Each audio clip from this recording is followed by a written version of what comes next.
Good day दोस्तों। भारतीय संविधान,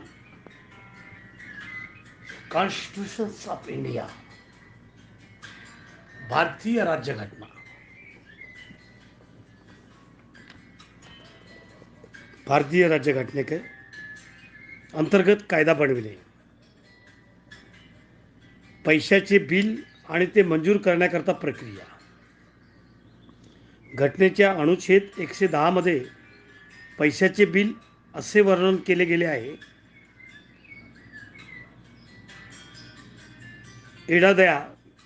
एखाद्या विधेयकामध्ये असे म्हटले जाते की त्यामध्ये पैशाचे बिल असेल तर त्यामुळे पुढीलपैकी कोणत्याही गोष्टीबरोबर व्यवहार असल्यास पहिला, कोणते तरी कर लादणे, रद्द करणे, माफी, बदल किंवा नियमन. दुसरा, पैशावर कर्ज घेण्याचे नियमन आणि भारत सरकारकडून कोणती हमी देणे किंवा भारत सरकारकडून घेतलेल्या कोणत्याही आर्थिक कर्तव्यासंदर्भात कायद्याचे बदल करणे. भारताच्या एकत्रित फंडाची कोठडी आणि अशा फंडात पैसे घालणे किंवा भरणे. चौथा, भारताच्या फंडातून संवलित पैशाचा विनियोग एकत्रित फंडावर घेतलेल्या कोणत्याही खर्चाची घोषणा किंवा अशा प्रकारच्या खर्चात प्रमाणात वाढ. भारताच्या एकत्रित फंडाच्या खात्यावर किंवा भारताच्या सार्वजनिक खात्यावर किंवा असे पैसे ताब्यात घेतल्यावर किंवा प्रकरणाची किंवा केंद्रीय किंवा राज्यात खात्याच्या लेखापरीक्षणावरील पैशाची पावती. टीप: जर एखादे विधेयक पैशाचे बिल आहे की नाही असा प्रश्न आला असेल तर अशा परिस्थितीत सभापतींचा निर्णय अंतिम असेल.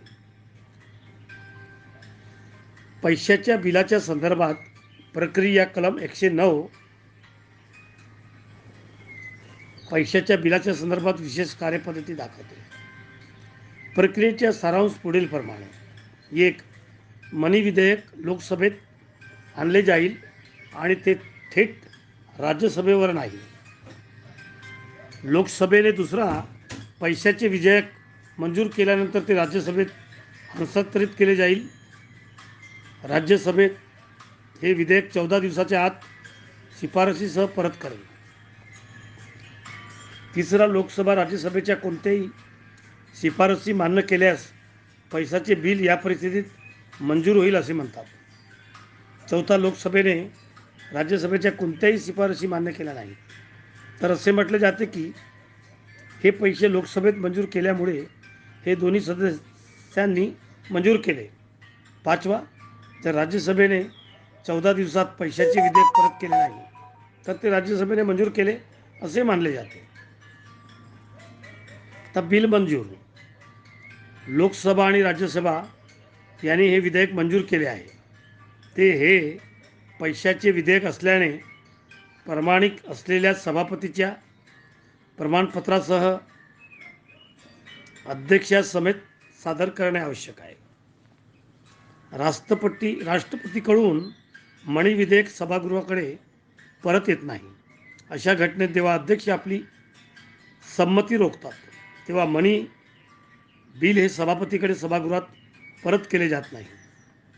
संसदेने सामान्य विधेयक मंजूर करण्याची प्रक्रिया अनुच्छेद 107 मध्ये सर्वसाधारण विधेयकासंबंधी तरतूद आहे. एक सामान्य विधेयक संसदेच्या दोन्ही सभागृहामध्ये उद्भवते. हे विधेयक दोन्ही सभागृहात मंजूर केले पाहिजे. जेव्हा हे विधेयक दोन्ही सभागृहामध्ये मंजूर केले जाते तेव्हा ते त्यांच्या संमतीसाठी राष्ट्रपतीकडे पाठवतात आणि राष्ट्रपतीच्या संमतीनंतर हे विधेयक कायदा बनते. प्रत्येक सभागृहात आणि संसदेत कार्यपद्धती. हे बिल खालील 3 टप्प्यावरून वाचन पार करावे लागते. प्रथम वाचनाच्या टप्प्यावर विधेयक सभागृहात सादर केले जाते. पहिल्या वाचनात या विधेयकाविषयी कोणतीही चर्चा होत नाही. दुसरा, द्वितीय वाचनाच्या टप्प्यावर विधेयकांचा विचार केला जातो. दुसरे वाचन म्हणजे विचारांचा टप्पा. या टप्प्यावर विधेयक कलमाद्वारे कलमावर चर्चा केली जाते. या टप्प्यावर दुरुस्ती देखील हलवली जाऊ शकते. तिसरे वाचन. तिसऱ्या टप्प्यावर विधेयकाची समीक्षा, सर्वसाधारण चर्चा होते आणि अखेर हे विधेयक मंजूर होते. बिल इतर सभागृहात पाठवले जाते तेव्हा संसदेच्या एखाद्या सभागृहामध्ये हे विधेयक मंजूर होते तेव्हा ते दुसऱ्या सभागृहात पाठवले जाते. तिथे विधेयक मंजूर करण्याची तत्सम प्रक्रिया अवलंबली जाते. विधेयकावर मतभेद. विधेयकाबाबत संसदेच्या सभागृहात काही मतभेद असल्यास अशा परिस्थितीत हे विधेयक संमत केले जाऊ शकत नाही. विधेयकाबाबत दोन्ही सभागृहात मतभेद असल्यास पूर्ण बंद तयार केला जातो. हा गतिरोध सोडवण्यासाठी घटनेने सभागृहाच्या संयुक्त बैठकीवर उपाययोजना केली आहे. अशा संयुक्त बैठकीत संमतीनुसार अशा दुरुस्तीचे विधेयक उपस्थित मतदान करणारे दोन्ही सभागृहाच्या एकूण संख्येच्या बहुसंख्येच्या मंजूर केले तर ते घटनेच्या उद्देशाने विचारात घेतले जाते. दोन्ही सभा मंजूर केल्या जातात. राष्ट्रपतीची परवानगी. विनेन हे विधेयक संसदेच्या दोन्ही सभागृहांनी मंजूर केले आहे. असे विधेयक राष्ट्रपतींनी त्यांच्या संमतीसाठी सादर केले जाते. राष्ट्रपती या संमतीची घोषणा करू शकतात किंवा आपली संमती रोखू शकतात.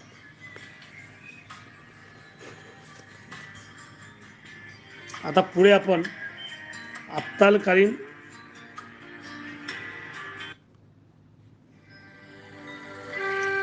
आपत्कालीन तरतुदी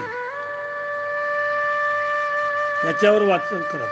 ते आपण नीट ऐकावे आणि कानाला लावता येईल तर त्याचा प्रयत्न करावा.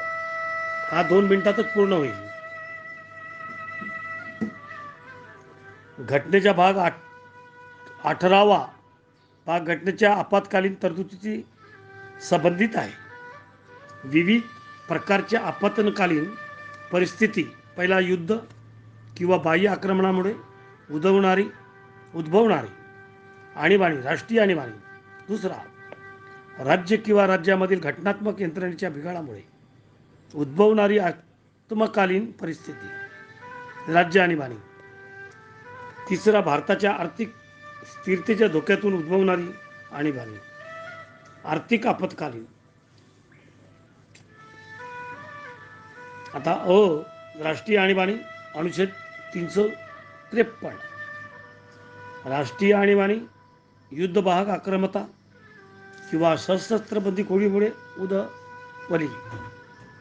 जर राष्ट्रपतींनी समाधानी असल्यास आपत्कालीन परिस्थिती अस्तित्वात आहे किंवा त्यामुळे भारताची किंवा भारताच्या कोणत्याही भागाची सुरक्षा धोक्यात आली आहे, राष्ट्रपतींनी तातडीने घोषणा करून घोषित करू शकते. अनुच्छेद 353 ब राज्य आणीबाणी, अनुच्छेद 353 अनुच्छेद 356. जर राज्यपालांना अहवाल मिळाल्याबद्दल राष्ट्रपती समाधानी असतील किंवा अन्यथा जर अशी परिस्थिती उद्भवली असेल, यावर समाधानी असेल, त्यामुळे राज्य सरकार घटनेतील तरतुदीनुसार कार्य करू शकत नाही. अशा वेळी अध्यक्षांची घोषणा देऊन राज्यात आणीबाणी जाहीर केली. आर्थिक आणीबाणी, अनुच्छेद 360.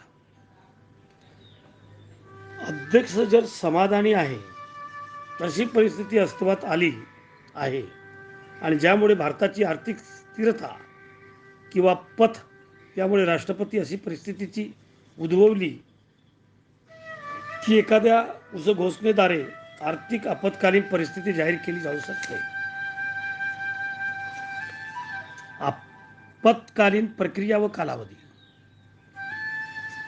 अशी प्रत्येक घोषणा संसदेच्या प्रत्येक सभागृहासमोर ठेवली जाणे आवश्यक आहे आणि संसद सदस्याने पुढील 2 महिन्यापर्यंत मुदत न दिल्यास अशी घोषणा 2 महिन्याच्या मुदतीत सुरू होईल. तर मित्रांनो, फार संक्षिप्तमध्ये आणि सुंदर याच्यामध्ये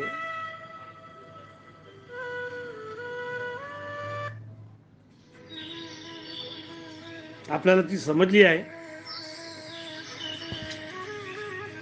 आता आपण प्रकरण 10 दुरुस्ती आणि मूलभूत रचना शिकू.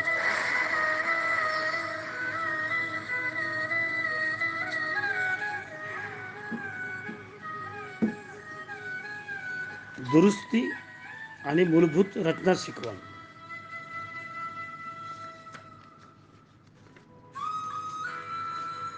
हे बघत आहोत.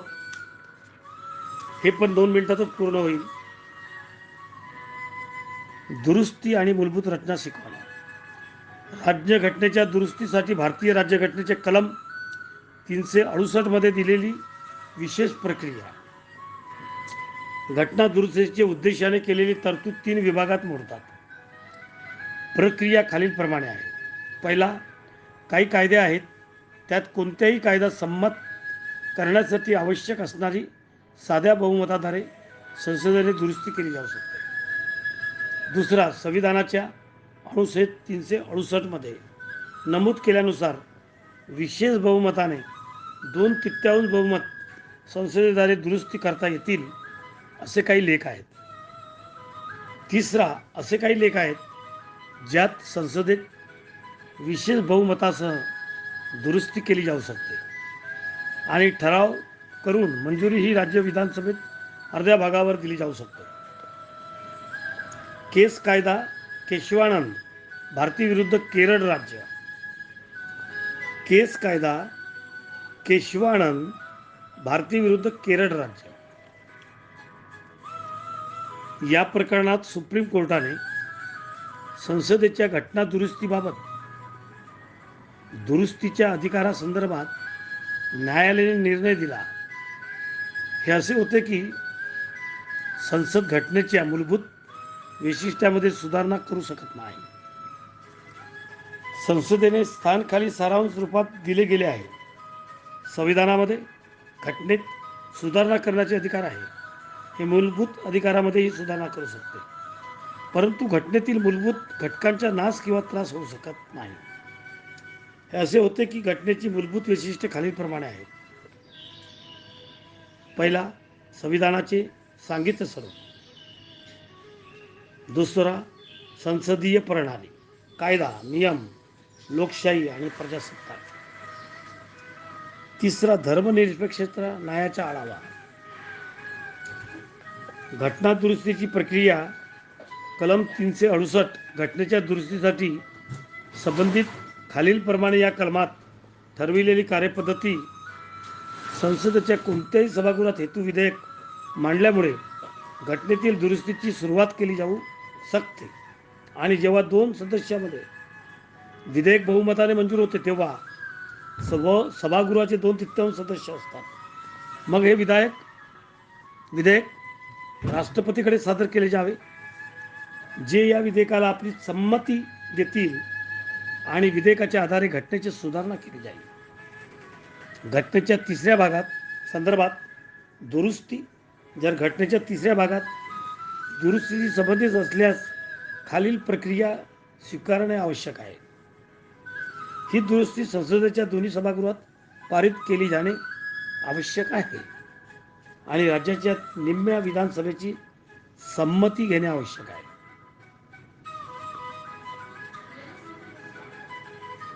आता आपल्याला 11वं प्रकरण बघायला.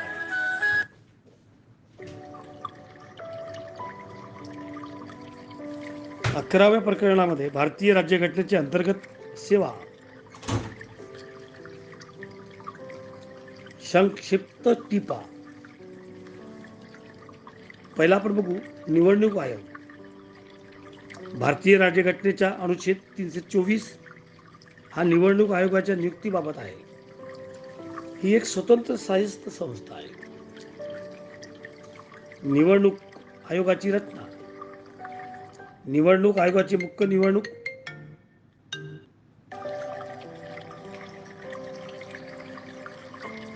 निवडणूक आयोगाचे मुख्य निवडणूक आयुक्त आणि इतर निवडणूक आयुक्तांचा समावेश असतो. मुख्य निवडणूक आयुक्त आणि अन्य निवडणूक आयुक्तांची नेमणूक राष्ट्रपती करतात. प्रादेशिक निवडणूक आयुक्तांची नेमणूक राष्ट्रपती निवडून आयोगाच्या सल्ल्यानुसार करतात. निवडणूक आयोगाची कार्य: पहिला, अधीक्षक मतदार यादी तयार करण्याचे काम करतात, तसेच थेट व नियंत्रण ठेवणे. दुसरा, संसदेत आणि प्रत्येक राज्यातील विधिमंडळात निवडणुका घेणे. तिसरा, अध्यक्ष आणि उपाध्यक्ष पदाच्या निवडणुका घेणे. आणि चौथा, MP किंवा MLA यांना अपात्र ठरविण्याच्या प्रश्नाच्या वर राष्ट्रपतींना किंवा राज्यपालांना सल्ला देणे. सेवा अटी व कार्यकाळ: राष्ट्रपतींनी ठरविल्यानुसार निवडणूक आयुक्त किंवा प्रादेशिक निवडणूक आयुक्तांच्या सेवेच्या आणि कार्यकाळाच्या अटी अशा असतात. मुख्य निवडणूक आयुक्तांना त्याच पद्धतीने आणि त्याच आधारावर सुप्रीम कोर्टाचा न्यायाधीश ज्या पदावरून काढून टाकता जाईल त्या पदावरून काढून टाकता येईल.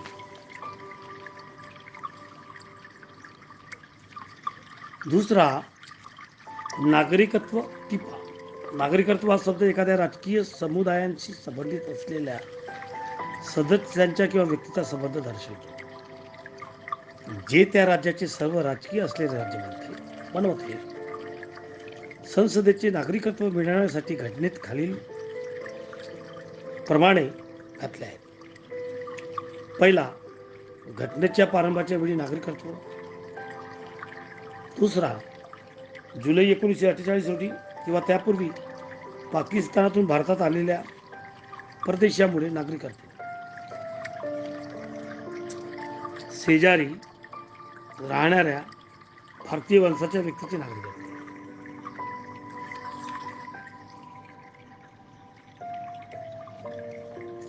राज्यघटना सुरू झाल्यावर नागरिकत्व. घटनेच्या पहिला आहे, राज्यघटना सुरू झाल्यावर नागरिकत्व. घटनेच्या 5 ते 8 या कलमात नागरिकत्व आहे आणि खालील व्यक्ती भारतात नागरिकत्व बनतात. कोणतं? ज्यांचा जन्म झाला आहे आणि त्याचप्रमाणे तो भारताच्या प्रदेशात राहत होता. ब, एकतर त्याचे आई वडील भारतात जन्मलेले आहेत. आणि क, राज्यघटना अस्तित्वात येण्यापूर्वी किंवा तत्काळ घटनेच्या अगोदर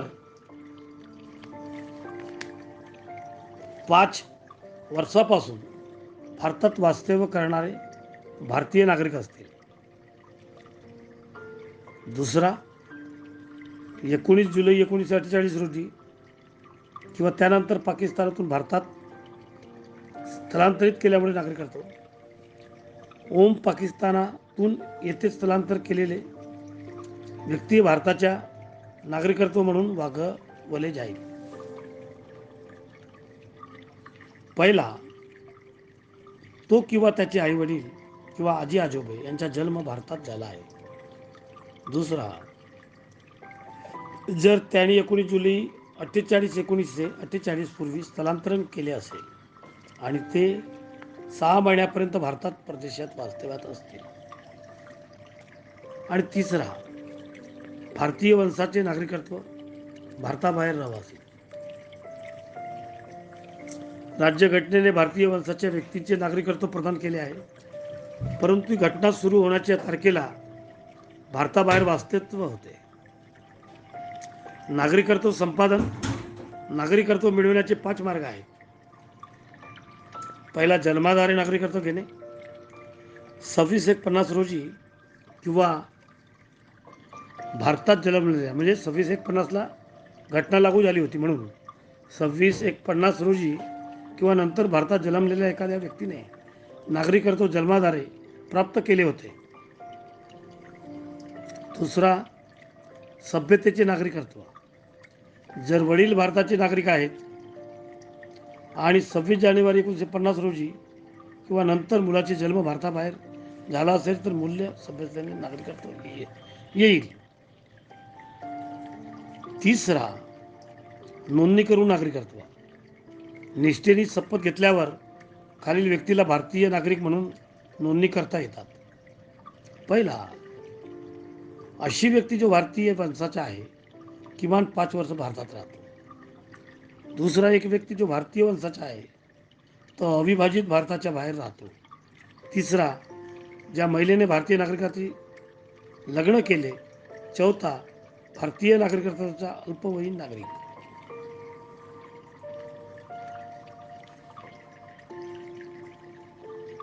चौथा, नैसर्गिकरित्या नागरिकत्व. नैसर्गिकरित्या नागरिकत्व. एखादी व्यक्ती पूर्ण वयाची आणि समतावान असणारी आणि प्रजासत्ताक नसलेल्या देशातील नागरिक आहे. अशी व्यक्ती निष्ठापूर्वक शपथ घेतल्यावर नैसर्गिकरण करून नागरिक होऊ शकते. पाचवा, प्रांत भारतामध्ये समावेश करून नागरिकत्व. जेव्हा एखादा देश भारताचा भाग होता, जेव्हा केंद्र सरकार त्या व्यक्तीस भारताचे नागरिकत्व म्हणून सूचित करते. आता टिप्यामध्ये 3 दुहेरी संकट.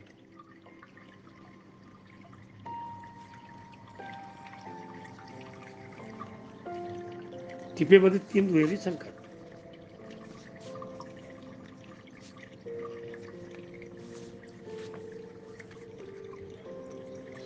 घटनेचे कलम 20 आणि 2 मध्ये दुहेरी धोक्याचे तत्व खालीलप्रमाणे समाविष्ट केले आहे. एकाच गुन्ह्यासाठी एकापेक्षा जास्त वेळा कोणत्याही व्यक्तीवर खटला भरला जाणार नाही किंवा शिक्षा होणार नाही. सविस्तर माहिती CPCच्या कलम 300 मध्ये पाहावे आपण. वित्त आयोग अनुच्छेद 270, 273, 275 आणि 2800 मध्ये वित्त आयोगांचे स्थापनेची तरतूद आहे, जी दर 5 वर्षांनी राष्ट्रपतींना केंद्र राज्य शासनाकडे आर्थिक स्रोताच्या वितरणाची संबंधित काही उपाययोजना करण्याची शिफारस करतात. यामध्ये प्राप्तिकरांच्या वितरणाची समावेश आहे. प्राप्तिकरांच्या निव्वळ उत्पन्न टक्केवारी जी संघटनेने राज्यास घ्यावी. भारत अध्यक्ष दर 5 वर्षांनी किंवा पूर्वीच्या वेळी अध्यक्ष योग्य वाटेल अशा प्रकारे वित्त आयोगाचे अध्यक्ष होते. वित्त आयोगाचा समावेश असेल. अध्यक्ष पहिला, दुसरा, इतर 4 सदस्याची पुढील प्रमाणे नेमणूक केली पाहिजे. ते कोण 4 सदस्य ते बघूया.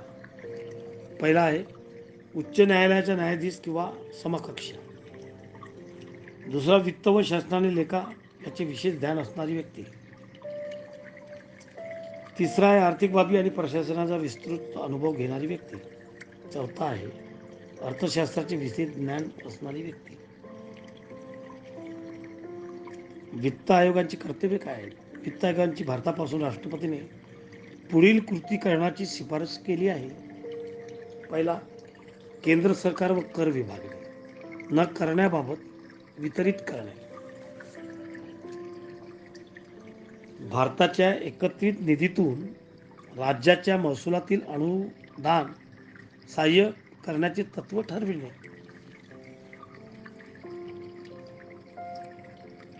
तिसरा, राज्यातील व राज्यातील नगरपंचायतीच्या संसाधनाचा पूरक होण्यासाठी एखाद्या राज्यातील एकत्रित निधी वाढविण्यासाठी आवश्यक त्या उपाययोजना ठरविणे. चौथा, राष्ट्रपतींनी आयोगाकडे पाठविलेले इतर बाबीविषयी सल्ला देणे. आता टिपा 5 मध्ये बघू आपण. अधिकृत भाषा.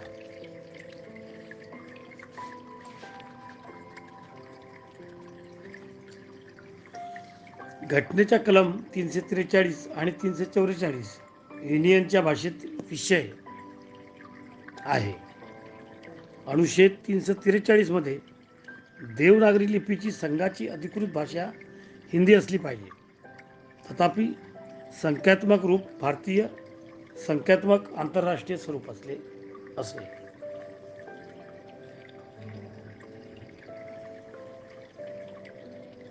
अधिकृत भाषा कायदा 1963. या कायद्यात अनिश्चित काळासाठी संघटनेच्या अधिकृत हेतूसाठी इंग्रजीचा सतत वापर करण्याची तरतूद आहे. म्हणून संसदेने केलेल्या अशा कायद्याद्वारे हिंदीचे परिवर्तन अनिश्चित काळासाठी तहकूब करण्यात आला. राज्याची अधिकृत भाषा. राज्य विधिमंडळ राज्यात राहणाऱ्या बहुसंख्य लोकांकडून वापरल्या जाणाऱ्या एक आणि अधिक भाषा स्वीकारू शकेल, जोपर्यंत इंग्रजी भाषा अधिकृत भाषेसाठी वापरली जात नाही. टिपा 6 संघ लोकसेवा आयोग. टिपा 6 संघ लोकसेवा आयोग. संघटना आणि राज्यासाठी लोकसेवा आयोगांच्या स्थापनेचे कलम 315(1) अंतर्गत घटनेद्वारे तरतूद करण्यात आली आहे. ती कोणती तरतूद आहे? नियुक्ती. भारताचे अध्यक्ष UPSC आणि इतर सदस्याची संख्या असलेल्या धर्माध्यक्षाची नेमणूक करतात. UPSCच्या निम्म्या सदस्याकडे भारत सरकार असणे आवश्यक आहे. सदस्याचे वय 65 वर्ष होईपर्यंत 5व्या वर्षाच्या पर्यंत कार्यालयात पदावर असते.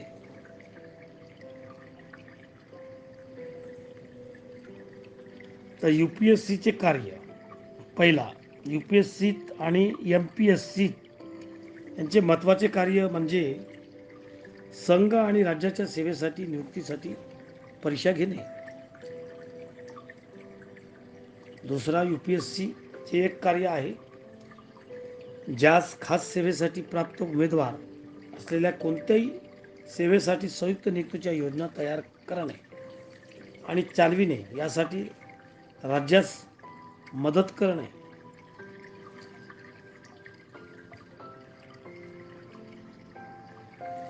तिसरा,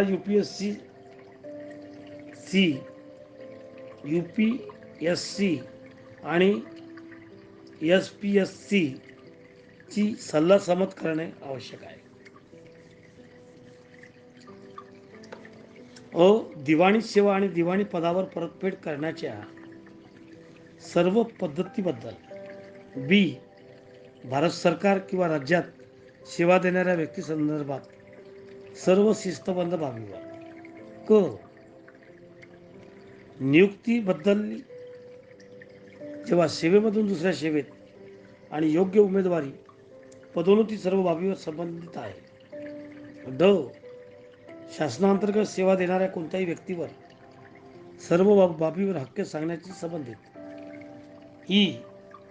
कोणत्याही सरकारी कर्मचाऱ्यात पेन्शन देणाऱ्या कोणत्याही दाव्यासंदर्भात.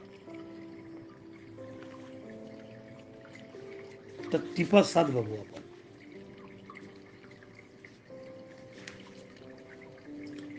असे एकूण 17च्या वर 20 टिपा आहेत.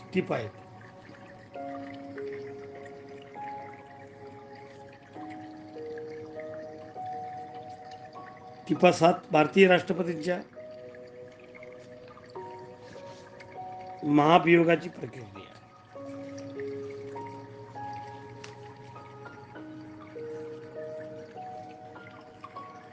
भारतीय राष्ट्रपतींच्या महाभियोगाची प्रक्रिया. 1.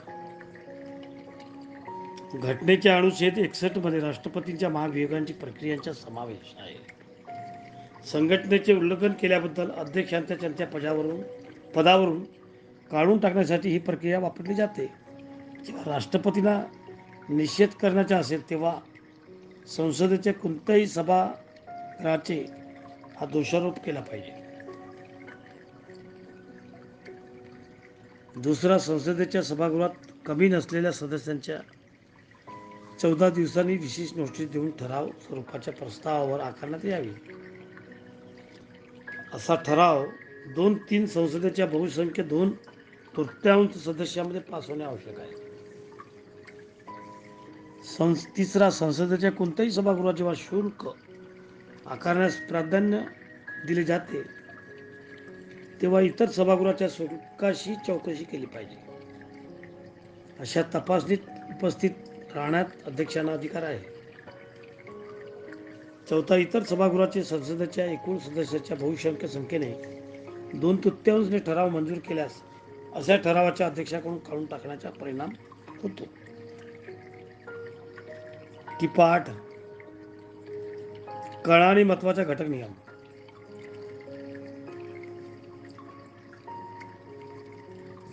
भारतीय संविधानानुसार कणा आणि महत्वाचा भाग हा अर्थ लावण्याचा नियम आहे. अधिकार संघ आणि राज्याच्या त्याच्यात विभागले गेले आहेत. सामान्य यादीतील घटक कायदे करण्यासाठी संसद आणि राज्य या दोघांनाही खुले आहेत. तथापि युनियनने तयार केलेला कायदा आणि राज्याने बनवलेल्या कायद्याच्या संदर्भात संघ आणि राज्य यांच्यात मतभेद आहेत. अशा कायद्याबद्दल मतभेद असल्यास न्यायालय अधिक सखोल आणि सखोलपणे जाईल. कायद्याच्या पाठीमागे कोणता पदार्थ आहे आणि त्या घटकांच्या आधारे राज्य आणि संघटनेची वैधानिक अधिकाराचे स्पष्टीकरण दिले जाईल. याला कुणा आणि महत्वाचा घटक नियम म्हणतात. याला कुणा म्हणजेच कणा आणि महत्वाचा घटक नियम म्हणतात.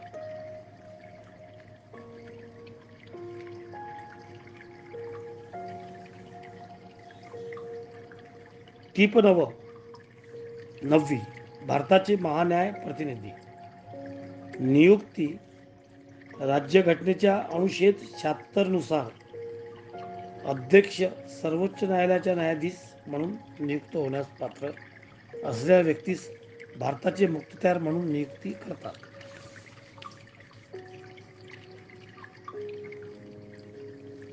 महान्याय प्रतिनिधीचे कर्तव्य. अशा कायदेशीर बाबतीत भारत सरकारला सल्ला देणे आणि राष्ट्रपतींनी त्याला सांगितलेल्या कायदेशीर पात्राची अशी एक कर्तव्य पार पाडणे, याच्याबद्दल सोपलेले काम पार पाडणे हे महान्याय प्रतिनिधीचे कर्तव्य आहे. टिपा 10, राज्यपालाचे अधिकार.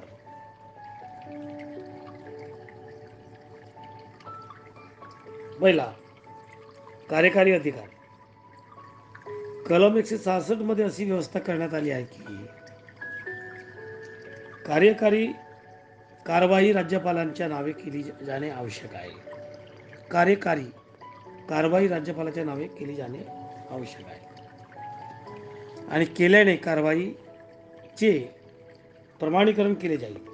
राज्यपालांना राज्य सरकारच्या व्यवसायाच्या अधिक सोयीस्कर व्यवहारासाठी नियम बनविणे अधिकार आहे. दुसरा, वैधानिक अधिकार. वैधानिक अधिकार अनुच्छेद 212 मध्ये अन्वये राज्यपालांना विधिमंडळाच्या सुट्टी दरम्यान अध्यादेश काढण्याचे अधिकार दिले गेले आहेत आणि अशा अध्यादेशांचे विधिमंडळाने पारित केलेला कायदा आहे. तिसरा, न्यायिक अधिकार. घटनेच्या अनुच्छेद 161 नुसार राज्यपालाकडे मृत्यूदंड आणि कोर्ट मार्शल वगळता शिक्षा माफ करणे, पुनर्प्राप्ती करणे, शिक्षा माफ करण्याचे न्यायिक अधिकार आहे.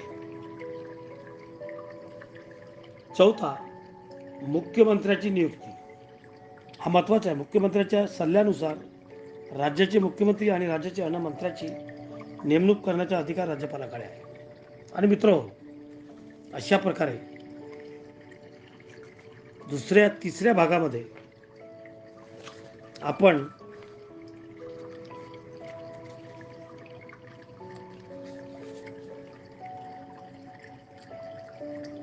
अकरा, 12 ते 20 टिपा वाटणार आहोत, त्याच्या बघणार आहोत आणि मग 12वा प्रकरण नागरी हक्क संरक्षण अधिनियम 1955 बघणार आहोत. आणि अशा प्रकारे संक्षिप्तमध्ये भारतीय राज्यघटनेच्या आपण जवळपास 3 तासामध्ये पूर्ण वाटलेला आहे. म्हणजे समजून घेण्याचा प्रयत्न केलेला आहे. आपल्याला याचा अत्यंत फायदा होईल. एखाद्या वेळेस UPSC MPSC मध्ये फायदा होईल किंवा LLB करताना 3 वर्षाचं LLB करताना आपल्याला फायदा होण्याची शक्यता आहे निश्चित. आणि एवढं बोलून शेवटच्या टप्प्याला मी येत आहे. तर मित्रांनो, थँक्यू व्हेरी मच.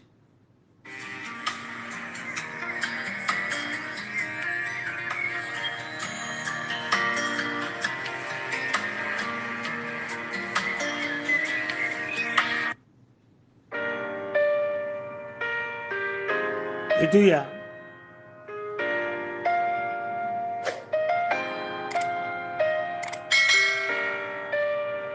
पुढच्या पार्टमध्ये.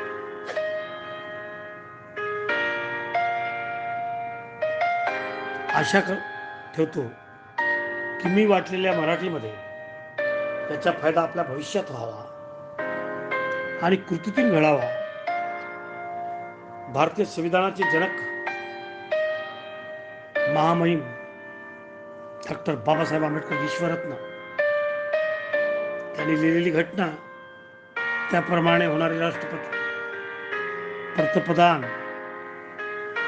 या सर्व लोकांनी, आमदार, खासदार व इतर न्यायपालिका, सर्व MPSC UPSC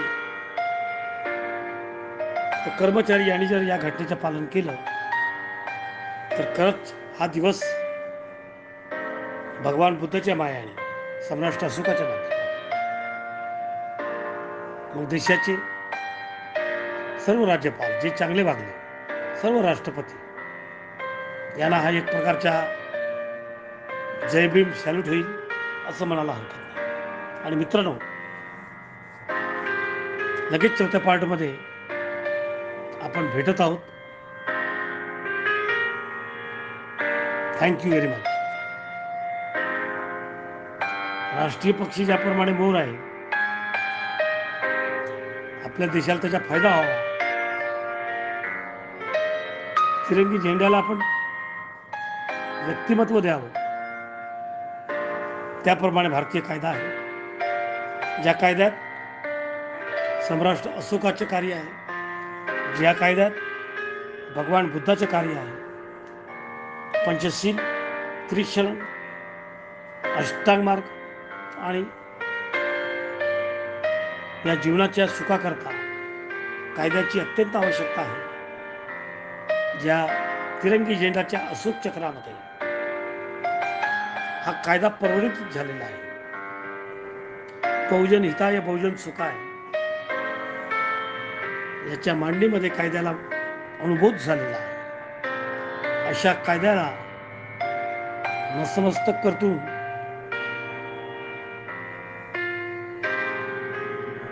मी आज आपला मित्र डॉक्टर सच्चिदानंद फुलेकर,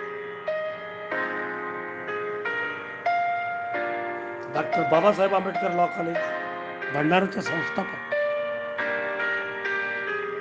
आणि डॉक्टर बाबासाहेब रामजी आंबेडकर नागपूर, उत्तर नागपूरतून पहिला कॉलेज, ज्या कॉलेजला आपण नक्कीच भेट द्यावं. नागपूरला आल्यावर आपण निश्चित आमच्या कॉलेजला भेट द्यावं या आशेने मी आज शेवटच्या टप्प्यावर येत आहे. मला आशा आहे की तुम्हाला निश्चितच या कार्यामुळे तुम्ही LLB घडावं आणि असे चांगले लोक जर LLB झाले तर या देशाचा फार फायदा होईल. LLB ही डिग्री जगाला वाचवण्याकरता आहे. चांगले वकील घडावे या आशेने आपला मित्र डॉक्टर सच्चिदानंद फुलेकर.